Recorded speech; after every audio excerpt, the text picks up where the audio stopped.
Shalom pemirsa, berjumpa lagi bersama saya dalam pembahasan buku Bersama Tuhan di Waktu Fajar. Buku ini dituliskan oleh Nyonya Ellen G. White. Buku ini menceritakan dengan doa dan bimbingan darinya kita dapat diyakinkan bahwa pada hari yang mulia itu, ketika Yesus datang untuk mengklaim miliknya, bahwa dia akan menunggu kita di sana dengan tangan terbuka dan disambut kehadiratnya yang kekal. Inilah janji indah Kristus bagi masing-masing kita. Janji yang pastinya dia akan tepati. Oleh sebab itu, kesempatan demi kesempatan yang dia masih berikan pada saat ini, kita dapat pergunakan itu dengan sebaik-baiknya. Sehingga dimanapun kita berada, kita terus mengandalkan akan Tuhan kita. Sehingga kita dapat menjadi berkat bagi sesama kita. Pada saat ini saya mengundang akan seluruh anggota keluarga dan saudara-saudara semua. Kita dapat berkumpul bersama-sama. Kita mempelajari nasihat firman Tuhan pada saat ini dan biarlah rencana-rencana indah Tuhan itu akan menjadi bagian masing-masing kita. Kita akan masuk ke dalam judulnya, melakukan kehendaknya, menjamin kesejahteraan.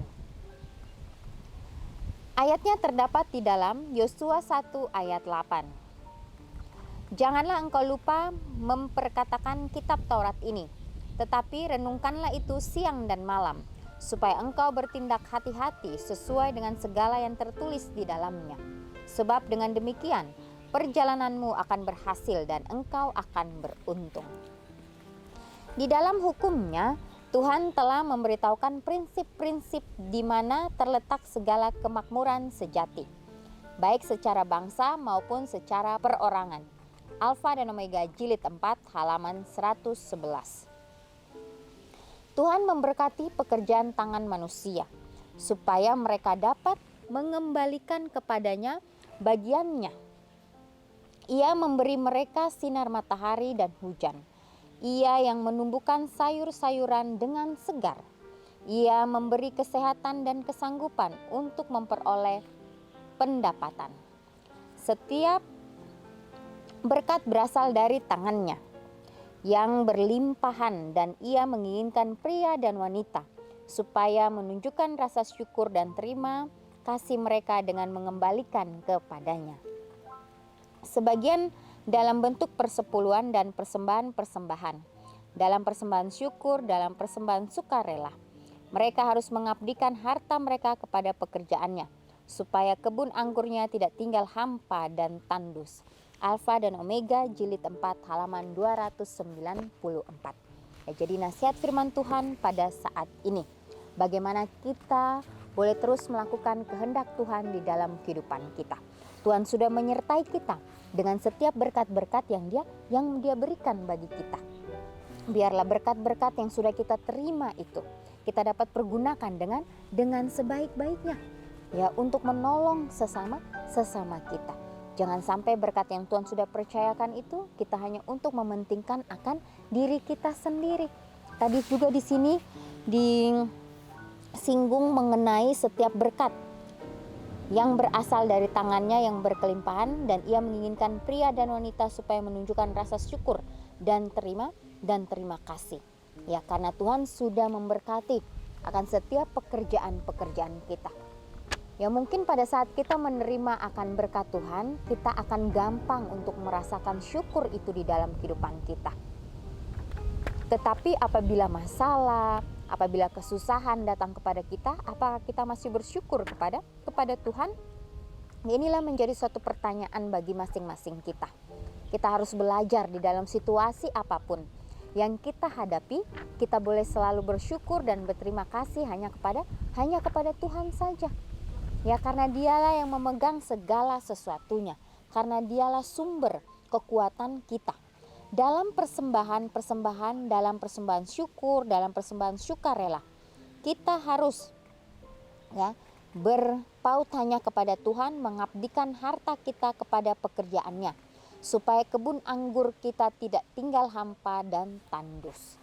Ya, jadi Tuhan sudah memberikan kita suatu pekerjaan yang luar biasa di dalam kehidupan masing-masing kita, sehingga pekerjaan itu kita dapat lakukan dengan sepenuh hati kita. Ya, karena dia mengatakan bahwa kebun anggurku, ya, kebun anggurnya sudah tandus dan tinggal hampa. baiklah kita masuk ke dalam kebun itu, kita olah tanahnya, sehingga itu akan menghasilkan sayur-sayuran, akan menghasilkan buah-buahan yang segar untuk kita nikmati dan juga orang-orang di sekitar kita. Kemudian di sini juga dikatakan Tuhan memberkati pekerjaan tangan manusia supaya mereka dapat mengembalikan kepadanya bagiannya. Ia memberi mereka sinar matahari dan hujan untuk menumbuhkan sayur-sayuran dengan segar. Ia memberi kesehatan dan kesanggupan untuk memperoleh pendapatan. Nah, jadi kembali lagi, bukannya Tuhan ingin menuntut bagiannya, tetapi bagaimana kita datang kepada Tuhan, mengucap akan rasa syukur kita hanya kepadanya. Dikatakan janganlah engkau lupa perkataan akan kitab Taurat itu. Biarlah kita selalu mengingat itu di dalam hati kita, sehingga kita tahu rencana-rencana Tuhan di dalam kehidupan masing-masing kita. Dengan pengetahuan tentang hukum ilahi dan penurutan pada ajarannya, manusia dapat menjadi anak-anak Tuhan. Dengan melanggar hukum itu, mereka menjadi hamba setan. Di satu sisi mereka bisa mencapai ketinggian moral yang tinggi, atau di sisi lain mereka mungkin turun ke dalam kejahatan dan keburukan. Ya, jadi jangan sampai kita terjerumus oleh jerat daripada si setan ini, ya, sehingga kita jatuh ke dalam berbagai kecelakaan. Ya, dikatakan dengan pengetahuan tentang hukum ilahi dan penurutan pada ajarannya, manusia dapat menjadi anak-anak Tuhan. Ya, jadi kembali lagi, penurutan itu sangat penting di dalam kehidupan kita. Menurut kepada firman Tuhan. Ya, kalau kita mengingat kembali bagaimana perjalanan Yesus pada saat dia berada di dunia. Ya, Yesus sudah hidup nyaman di kerajaan surga. Ya, tetapi oleh karena dia mau menebus umat manusia yang berdosa ini, sehingga dia rela meninggalkan semuanya untuk menjadi teladan di dunia ini.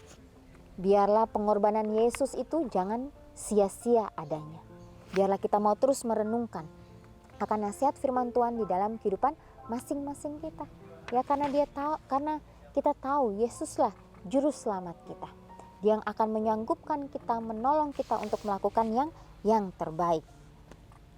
Tuhan menguji manusia dengan berbagai cara. Dia menguji beberapa orang dengan memberikan kepada mereka karunia-Nya yang kaya raya, dan yang lainnya dengan menahan kemurahannya. Dia membuktikan kepada orang kaya untuk melihat apakah mereka akan mencintai Tuhan Sang Pemberi dan juga sesamanya manusia seperti diri mereka sendiri. Ketika manusia menggunakan karunia ini dengan benar, Tuhan senang. Dia kemudian dapat mempercayainya dengan tanggung jawab yang lebih besar lagi. Ditulis di dalam Testimoni jilid 5 halaman 261. Ya, kembali lagi firman Tuhan pada saat ini. Tuhan begitu senang melihat kita pada saat kita bertanggung jawab dengan setiap apapun yang Dia berikan. Sehingga pada saat Tuhan memberikan kita tanggung jawab yang kecil di dalam kehidupan kita, dan kita benar-benar melakukan itu dengan sepenuh hati kita, dengan penuh sukacita, Tuhan akan melihat itu dan dia akan merasakan suatu sukacita yang luar biasa, dan Dia akan memberikan tanggung jawab yang lebih besar lagi bagi kita. Asalkan kita mau, ya, kita mau belajar terus, kita mau dilatih setiap harinya. Ya, mungkin akan sulit bagi kita kalau kita merasa bahwa kita tidak sanggup. Tuhan, saya masih banyak kekurangan yang saya miliki. Apakah saya bisa untuk melakukannya? Ya, pada saat kita memikirkan hal tersebut, baiklah kita serahkan itu hanya kepada Tuhan saja. Maka Dia akan menyanggupkan kita. Maka Dia akan memberikan kita kekuatan untuk terus melangkah hari demi hari. Kalau kita mengingat kembali bagaimana perjalanan bangsa Israel, ya, mereka menempuh perjalanan ke tanah perjanjian itu harus 40 tahun oleh karena mereka tidak mau, ya, menurut kepada Tuhan.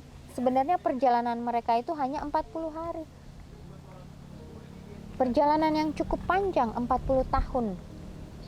bagi mereka, oleh karena mereka sangat tegar tengkuk, sehingga mereka hanya memutar-mutar dan memutar tempat yang sama. Tapi disinilah suatu pelajaran untuk kita, umat-umat Tuhan di akhir zaman ini. Biarlah kita juga mau terus datang kepada Tuhan, bersandar, supaya kita lebih maju lagi, supaya kita dapat pelajaran yang baru lagi, supaya hari demi hari iman kita dimurnikan untuk datang kepada Tuhan. Jangan sampai kita menutup pintu hati kita, jangan sampai kita mengeraskan hati kita, sehingga kita diberikan pelajaran-pelajaran yang cukup lama, sehingga kita tersiksa di dalam itu. Tetapi pada saat kita mendengarkan nasihat firman Tuhan pada saat ini, biarlah kita datang di bawah kaki salib Tuhan, menyerahkan setiap beban kita, menyerahkan setiap pergumulan kita, sehingga Tuhan dapat membantu kita. Ya, karena pendidikan Tuhan itu akan terus, ya, sampai nanti di kehidupan yang kekal. Pendidikan Tuhan itu tidak akan selesai. Ya, kita akan terus belajar daripadanya. Ya, dan juga kita mengingat bagaimana Musa. Ya, Musa juga diberikan pendidikan oleh Tuhan di padang menjaga akan domba-domba itu selama 40 tahun. Ya, sehingga Musa bisa menjadi seorang pemimpin bagi bangsa Israel.